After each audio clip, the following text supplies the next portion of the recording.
Сите до сега сме слушнале за војната во Украина. Путин планирал оваа војна да биде околу 3 дена. Ама наместо тоа имаме глобална катастрофа.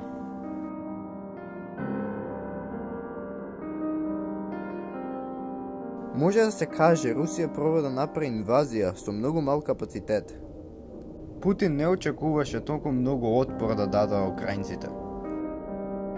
И најчесто се тепаат во градови, што значи дека многу потешко ќе биде за русите.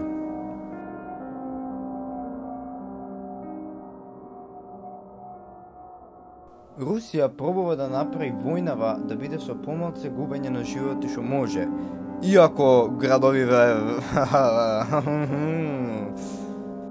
Во оваа војна Русија знае дека влегува без поддршка на луѓето. Затоа што помалку луѓе умираат, што подобро за Русија. И Русија сака војнава што побрзо да заврши.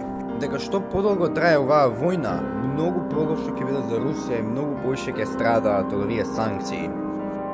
И затоа Украина пробува да избегне преговори. Иако тоа значи да се распадне цела држава. Ама како што кажав, многу бал дел од руската војска е во Украина. Тоа значи дека може многу и тоа многу полошо да биде.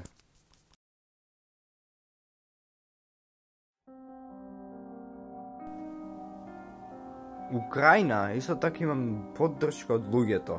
Многу украинци се вратило од други држави, како од Велика Британија или од Германија или од каде да било, се вратиле во Украина само за да се тепаат. Се мисли околу 65.000 се вратиле. И руската војска не била спремна за оваква војна. Руската војска никогаш не биле тренирани да направат волкава инвазија на држава. Ама и двете страни си имаат проблеми. Двете страни немаат бензин, и што тоа е голем проблем. И руската војска нема некакво тактичко напаѓање. Нема ништо, нема никакви такви тактики, нема некаков план како да ги нападне, како да земе нешто. Туку само одат у некој град, да ќе се степаат таму, само за да изгубат. Но може да мислите дека Украина биле многу послаби, па затоа го направиле тоа. Најбитното на русите е сега Зеленски да се согласи на преговори, што русите сега не успеале ништо такво да направат.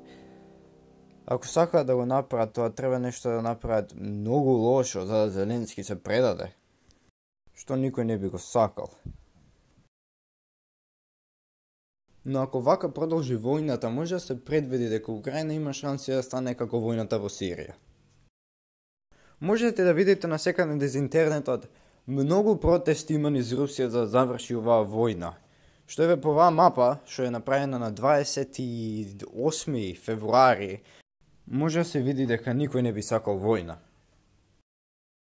И Путин кога разговараше со Ердоган пред неколку дена, кажа дека тој би завршил со војната кога Украина ќе престане со отпорот и кога би се согласиле со сите работи што Русија ќе им ги предложи.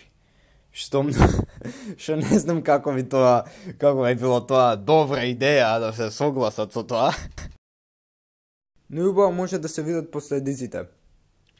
Руската пара, што се вика рубља, мислам дека, не сум сигурен за тоа, вреди помалце од 1 Robux, што е валута во игра, што е Roblox.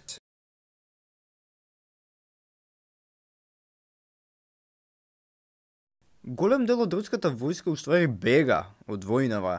Има остајано како тенкови тие работи вака во Украина и некој ќе си го украде тенкот, ќе го земе и ќе се тепа. Околу 456 тенкови се така земени од украински цивили. Прете малце вака да смениме контент, да идеме малце по политички, зашто не знам. Ако сакате да снимам видео на кој е уствари во право во оваа војна, дали е Русија или НАТО, или Украина, уствари не НАТО, мислам НАТО, да, и НАТО и Украина. Subscribe и лайк. И пишете коментар нешто ако сакате во иднина да снимам. Да има потреба само да биде за политика или нешто, било што. Subscribe и like.